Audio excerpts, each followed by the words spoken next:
Salut les poiscailles, ça vous dirait de buller un petit peu? Buller, vous l'avez? Bref, aujourd'hui partons à la conquête de l'histoire, non pas pour rencontrer une femme, mais 4. 4 femmes particulièrement meurtrières et...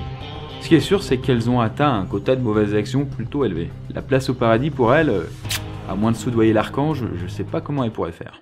Et alors oui, pour les plus observateurs d'entre vous, le format bulle se diversifie un petit peu. Jusqu'ici, on s'attaquait à la vie d'un seul personnage, mais je me suis dit, pourquoi pas faire parfois plusieurs personnes dans une seule bulle? Ce qui n'empêche pas bien sûr de s'attaquer à des personnages plus consistants à d'autres reprises. Alors j'espère que ce petit changement vous plaira, hein, vous savez les commentaires, tout ça, n'hésitez pas. En attendant, partons à la conquête de 4 monstrueuses meurtrières.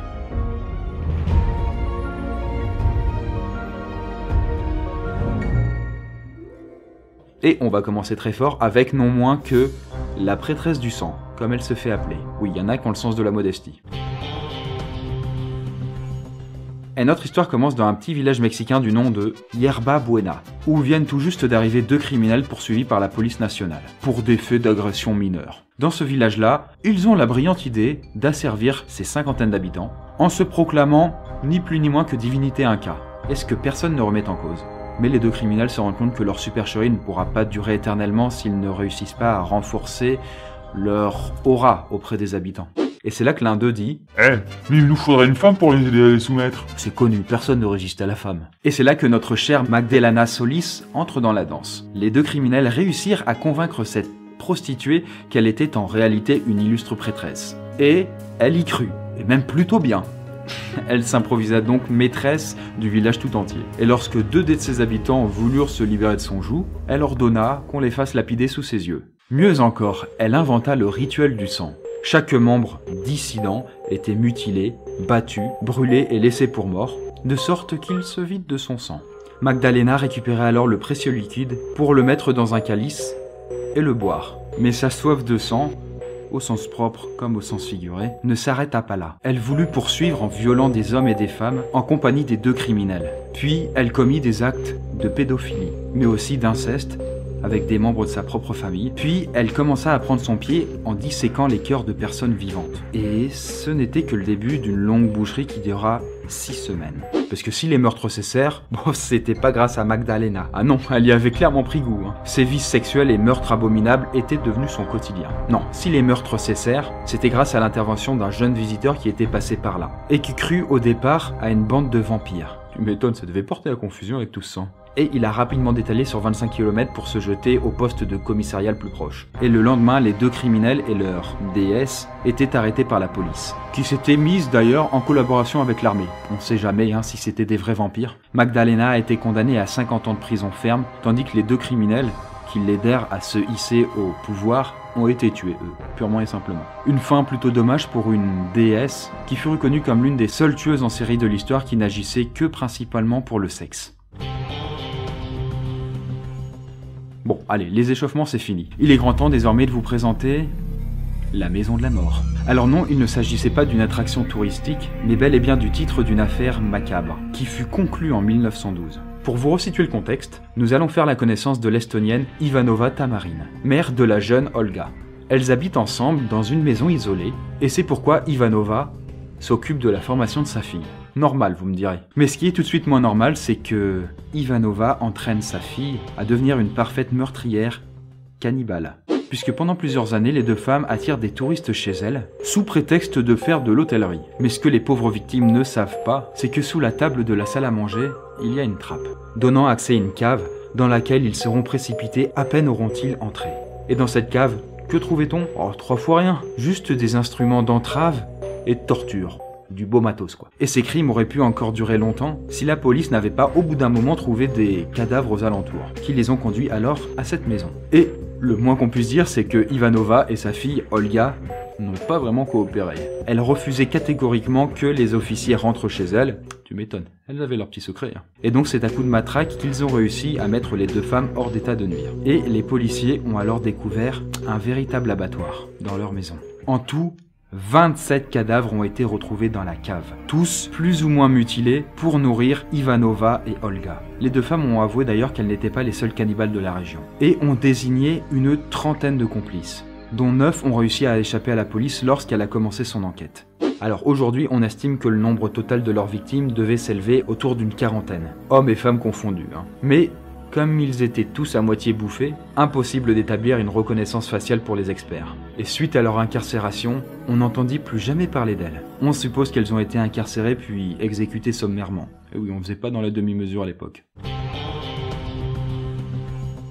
Et on continue dans ce charmant petit pays qui est la France, vers les années 1900, avec une femme tout à fait charmante du nom de Jeanne Weber. Et qu'est-ce qu'elle a fait, notre petite dame? Oh, bah comme on peut s'en douter, c'est une tueuse en série, mais sa petite particularité à elle, c'est qu'elle est spécialisée dans les enfants. Et on estime en tout qu'elle aurait tué plus d'une dizaine d'enfants, dont en tout premier lieu, le sien. Mais le pire dans l'histoire, c'est que cette femme n'a jamais été incarcérée. Eh bien pour comprendre, il faut remonter l'histoire. Jeanne est une femme particulièrement serviable qui aime le babysitting. En 1905, elle a pris l'habitude de garder les enfants de sa belle-sœur. Et, une fois n'est pas coutume, on lui refile un soir, le 2 mars. Et lors du retour de cette belle-sœur, l'une des deux fillettes est retrouvée morte, apparemment de subites convulsions. Le médecin qui est venu autopsier le corps a remarqué d'étranges marques autour du cou de l'enfant. Mais l'événement est passé sous le silence. Alors Jeanne continue son petit bonhomme de chemin, laissant quelques autres morts mystérieux derrière elle. Et une vingtaine de jours plus tard, c'est son frère qui vient lui demander de garder sa fille. Alors, était-il complètement inconscient ou voulait-il se débarrasser de son gosse? On ne le saura jamais, le fait est que, en tout cas, il l'a laissé à Jeanne. Et ça n'a pas loupé, évidemment, le soir même, on l'a retrouvée à moitié morte, puisqu'elle a soi-disant été prise d'une crise de suffocation. Bon, admettons. Mais qu'est-ce qui a pris au père à laisser son enfant un jour de plus à Jeanne? Le truc à pas faire quoi. Parce que le second jour, là ça a été le bon. Puisque l'enfant a été tué pour de bon cette fois-ci, avec justement toujours d'étranges marques autour du cou. Alors vous vous dites que ça y est, là c'en est trop, la police va faire quelque chose? Eh ben non. Puisque le mois suivant, en avril, ce sont les belles-sœurs qui débarquent chez Jeanne, pour leur laisser leur môme. Ils sont tous à côté de la plaque, c'est vraiment pas possible. Elles partent tranquillement faire leurs courses et reviennent quelques heures plus tard, pour tomber alors nez à nez avec Jeanne, assise sur le pauvre enfant, à moitié étranglé. Non, c'est pas ce que vous croyez, c'est pas moi. Comédien. Et là, une plainte est enfin déposée. Mais Jeanne ne se laisse pas faire et contre-attaque en étant assistée de l'un des meilleurs avocats de l'époque, Monsieur Henri Robert. Ce qui était d'ailleurs pour ainsi dire un peu étrange puisqu'elle n'avait aucun contact ni aucun argent. Et à ce jour, on ne sait toujours pas comment elle a réussi son tour de force. Et ce brillant avocat, ce n'est d'ailleurs pas le seul élément qui a joué en sa faveur. Car lors de son procès, tout a été très confus, autant dans les expertises que dans les témoignages. Par exemple, les experts affirment n'avoir jamais utilisé les mots tels que strangulation. Les parents avouent de leur côté n'avoir jamais vraiment vu Jeanne agir, et certains docteurs affirment que la plupart des décès semblent être causés par des morts naturelles. Et par-dessus tout, les jurés se portent en faveur de Jeanne dû au fait que c'est une mère endeuillée. Et oui, on rappelle que ses enfants sont morts au début de l'histoire. Bon, probablement étranglés comme tous les autres par elle, mais bon, ça... Et donc vous vous demandez, quelle est la conclusion de ce procès? Eh bien, elle a été acquittée et déclarée non coupable. Bah oui, après tout, c'est quand même pas de sa faute s'il y a des morts inexplicables dans les parages à chaque fois qu'elle est là. On aurait peut-être dû raisonner pareil pour Jacques l'Éventreur. On sait pas, hein. Mais les Français ne sont pas les seuls à avoir leur phénomène. En Angleterre aussi, ils ont leur petite chouchoute. Mademoiselle Joanne Dennehy. Mais pour le coup, elle a reconnu tous ses crimes. Contrairement à Jeanne Weber, hein, donc qui, elle, a essayé de se sortir d'affaire, et qui a d'ailleurs réussi. Mais donc, revenons sur les meurtres de cette nouvelle femme. Puisqu'elle a assassiné en tout 3 hommes, dont l'un était propriétaire de son appart. Mais là, c'est pas la quantité qui compte, mais la façon dont ça a été fait. Puisque déjà, le cadavre du propriétaire a été retrouvé quelques jours plus tard, étrangement habillé d'une robe de soirée noire avec les fesses à l'air. So sexy. Mais attendez, ce n'est pas tout, puisque avant d'être rattrapé par la police, Joanne a eu le temps de s'en prendre à 2 autres hommes, qui avaient alors la malchance de promener leur chien à ce moment-là. Oui, donc, en d'autres termes, de parfaits inconnus. Probablement l'ivreuse dans le feu de l'action, n'est-ce pas? Et les 2 autres cadavres ont, quant à eux, été retrouvés dans les fossés, donc beaucoup moins original, mais on ne perd pas en efficacité. Et pour la petite anecdote, après avoir terminé sa basse besogne, Joanne a appelé un ami proche pour lui chanter de Britney Spears, ce qui se traduit donc en français par « Oups, j'ai encore recommencé ». Mais c'est qu'elle a de l'humour. Et lors du procès, quand on a demandé à Jeanne ce qui lui est passé par la tête pour avoir poignardé ces 2 hommes, elle a simplement expliqué que pour la première fois, donc avec son propriétaire, elle avait juste tué pour le fun, pour voir ce que ça faisait, et comme elle y avait pris goût, elle s'était dit que ça serait bien de recommencer. C'est vrai que c'est une raison tout à fait valable, on le dit jamais assez. Mais dites-vous que Jeanne assumait tellement ses crimes que lorsqu'on lui a annoncé qu'elle prendrait de la prison à perpétuité, elle a explosé de rire. Genre la grosse poilade. Perpète? Moi?